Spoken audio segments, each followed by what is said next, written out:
பெற்றோர்கள் இருக்கிறார்கள், உங்களுக்கு ஆசீர்வாதமாய் கிடைத்திருக்கிறார்கள் குழந்தைகள். நிறைய குழந்தைகளுக்கு பெற்றோர்கள் இல்லை.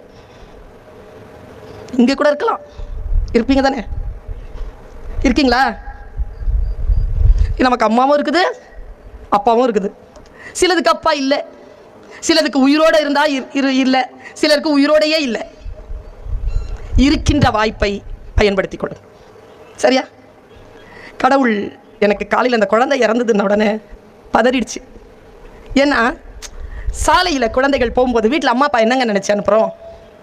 என்ன நினச்சி அனுப்புகிறோம்? பத்திரமா போயிட்டு வருவீங்கன்னு தானே. ஏதோ ஒன்று ஆயிடுச்சுன்னா நல்லா நினச்சிக்கோங்க. பெரிய பிள்ளைங்க தானே சொல்கிறேன். ஒரு பொண்ணுக்காக நீ வளரல, ஒரு ஆணுக்காக நீ வளரல. ஒரு ஆணுக்கு உன்னை ஒப்படைச்சி அவனுக்கு உனக்கு கல்யாணம் பண்ணி அந்த பொதுவாக கற்புடனான அது வாழ்க்கையில் நடக்கும். இந்த உடம்பு யாருது தெரியுமா? உன் அம்மா அப்பா. அது இதை கெடுத்துக்கொள்ளக்கூடிய உரிமை உனக்கு கிடையாது. கொடுக்கப்பட்டிருக்கக்கூடிய அறிவு, கொடுக்கப்பட்டிருக்கக்கூடிய வாய்ப்பு, அதை பயன்படுத்திக்கொள். குழந்தைகளை வாழ்க்கை சுலபமானது இல்லை, ஆனால் அழகானது, அற்புதமானது. எல்லாரும் கூடியிருக்கக்கூடிய இந்த சூழல்ல நான் சொல்றேன், உன் உயரத்தின் எல்லையை தொட்டுவிடு. அதான் வாழ்க்கையில் வாய்ப்பு. நான் சிட்டுக்குருவியாக தான் குழந்தை இருந்தேன். ரொம்ப இமோஷ்னலான ஆள் நான். அப்படி சிட்டுக்குருவி அந்த சிறகு அப்படி விரிச்சேனா, விரிக்கும் போது தான் தெரிஞ்சுது நான் சிட்டுக்குருவி இல்லைன்னு. சிறகை விரிக்கிற வரைக்கும் எனக்கு தெரில, நான் சிட்டுக்குருவி தான் நினச்சிட்டு இருந்தேன். விரிச்சு பார்த்தா பெருசாக இருக்குது சிறகு. அப்புறமா தான் தெரிஞ்சுக்கிட்டேன் நான் ராஜாளின்னு. சிறகை விரித்து பறக்க தொடங்கினேன். நீயும் சிறகை விரி, எழு, பற, வானம் காத்திருக்கிறது. சொல்லுப்பா. Alan Johnson ma'am, from 12th. Okay ma'am, self control பற்றி. நல்ல கேள்வி அது, அந்த குழந்தை கேட்குறது. நாமளே செல்ஃப் கண்ட்ரோல் பண்ணிக்கணும் அப்படின்னு சொன்னால் ஒரு சின்ன பய உணர்வு லைஃப் பற்றி இருக்கணும்ப்பா.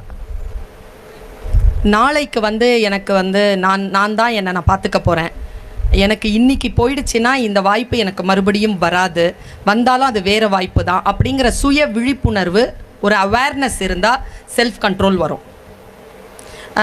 சில விஷயங்கள் பாதிப்படைஞ்சவங்க இருக்கல். நீங்கள்லாம் நான் உங்களுக்கு என்ன அட்வைஸ் பண்ணுறேன்னா, செல்ஃப் கண்ட்ரோல் இல்லாத பிள்ளைகளுக்கு, இப்போ ஒரு ரீல் பார்க்குறீங்க, தொடர்ந்து பார்க்கணுன்னு தோணுது, அம்மா ஏதாவது ஒரு வேலை சொல்கிறாங்க, அதை நாளைக்கு தள்ளி போடலான்னு தோணுது, நிறைய நேரம் தூங்கலான்னு தோணுது, இல்லை வேறு ஏதேனும் தவறான காரியங்களில் உங்களை போகலான்னு தோணுது, கோபம் அதிகமாக வருது. நீங்கள்லாம் என்ன பண்ணுங்கன்னா, நான் 2 இடத்த சொல்கிறேன். அந்த 2 இடத்துக்கு மட்டும் நீங்கள் போய் ஒரு விசிட் பண்ணிட்டு வந்துடுங்க. ஒன்று ஆக்சிடெண்ட் நடக்கும் பொழுது உடனே எமர்ஜென்சி வார்டு ஒன்று இருக்கும். எமர்ஜென்சி வார்டு போய் பார்த்துட்டு வா. அந்த செல்ஃப் கண்ட்ரோல் இல்லாதவர்கள் எப்படி பாதிக்கப்படுகிறார்கள் என்பது அங்கே 50% தான் அடுத்தவர்கள் தவறுகளால் பாதிக்கப்படுகின்றவர்கள், 50% தன் தவறுகளால் பாதிக்கப்படுகின்றவர்கள். அது பார்த்துக்கோ, போய் பார்த்துக்கோ. அது ஒன்று. அடுத்தது, இந்த மாதிரியான ஆஃபீஸர்ஸ் கிட்ட பேசக்கூடிய வாய்ப்பை இவங்க ஏற்படுத்திக்கோ. இவங்க சில காட்சிகளை காட்டுவார்கள், அதை போய் பார்த்துட்டு வந்து. த மேக்ஸிமம் என்னன்னா, ஒரு சாக்லேட் வச்சாங்க, 6 குழந்தைகளுக்கு சாக்லேட் வச்சாங்க. சாக்லேட் வச்சுட்டு 20 நிமிஷம் டைம் கொடுத்தாங்க.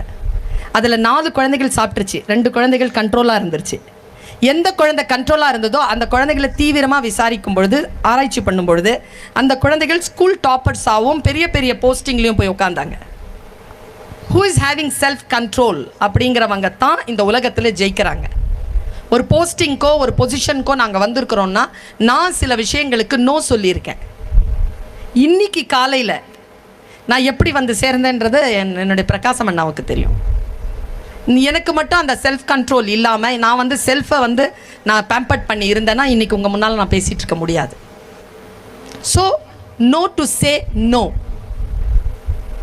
ஏதாவது ஒரு விஷயத்துக்கு சொன்னால் நோ சொல்லு. உனக்கு நீயே நீதிபதியாயிரு. உனக்குள்ள ஒரு குச்சி வச்சிரு. Prayer is a very good குச்சி. ப்ரேயர் பண்ணு, இறைவன் கிட்ட பேசு, நீ நம்பு. நீ ப்ரேயர் அப்படி போச்சுன்னா அங்கேருந்து பதில் வரும். நீ நம்பு. ஹேவ் உனக்கு நீயே, உன்னை நீயே. சொல்லில் உயர்ந்த சொல் என்னது? சொல்லில் உயர்ந்த சொல் செயல். சரியா?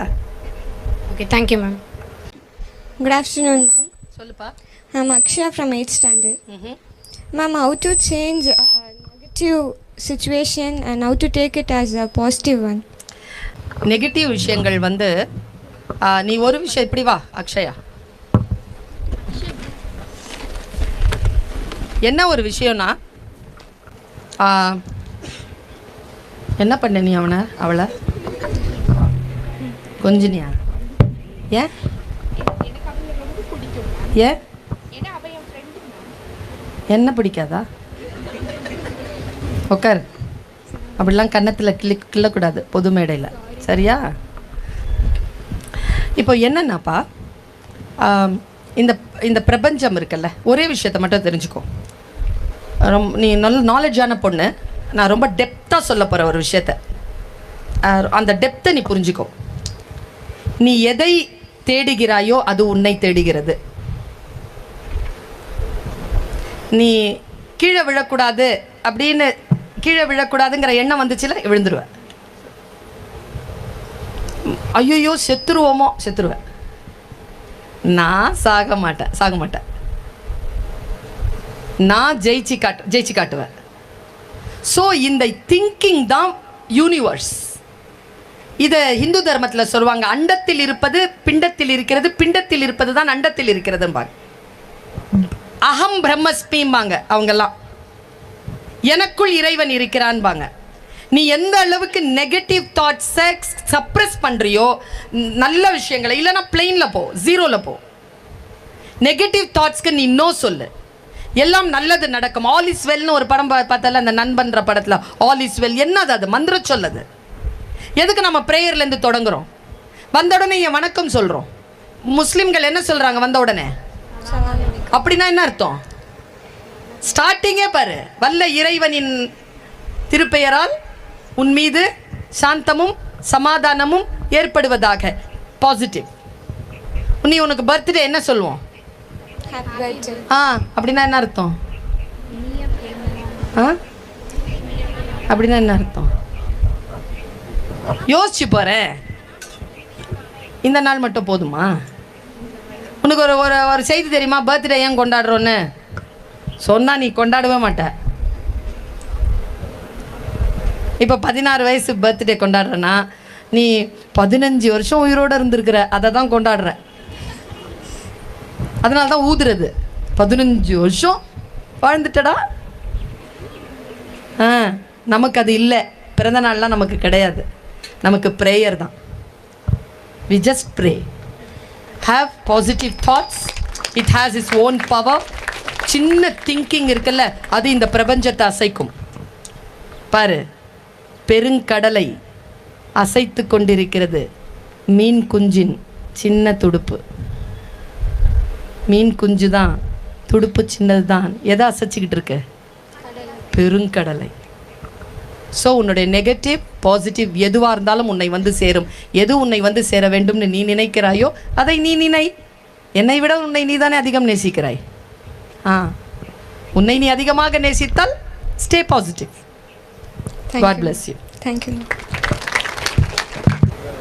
மேம், முன்னெல்லாம் எக்ஸாம் படிக்கும் போது அது முடியாது இது முடியாதுன்னு பயமாக இருக்கும் மேம். இப்போ நீங்கள் ஸ்பீச் சொல்லும் போது தான் என்னால் முடியும் மோட்டிவேஷன் பண்ணிங்க மேம். எல்லாருக்கும் என்னால் முடியும், ஐ கேன் டூ இட். இப்போ சொல்கிறேன் மேம், என்னால் முடியும் மேம். Thank you so much. இப்போ பெற்றோர்களுக்கு புரியுதா குழந்தைகளுக்கு என்ன தேவைன்னு? 3 நாளாக புள்ள கஷ்டப்பட்டுட்ருக்கு. நான் ஒரு விஷயம் சொல்கிறேன், அம்மா சொல்கிறத டைரியில் எழுதி வச்சுக்கிறியா? என்னால் முடியாது என்று சொல்வதை எவனோ ஒருவன் செய்து கொண்டு தான் இருக்கிறான். என்னால் முடியாது என்றால் யாராலும் முடியாது, யாராலும் முடியாது என்றால் அது என்னால் மட்டுமே முடியும். எழுதி வச்சுக்கோ. God bless you, Yokesh. Thank you. How to increase our confidence level? So உன்னை நீ நம்பு, முதல்ல உன்னை நீ நேசி. புரியுதா? எதுவுமே இல்லை பாப்பா இந்த உலகத்தில் பார்த்து எதையும் பார்த்து பயப்படாத.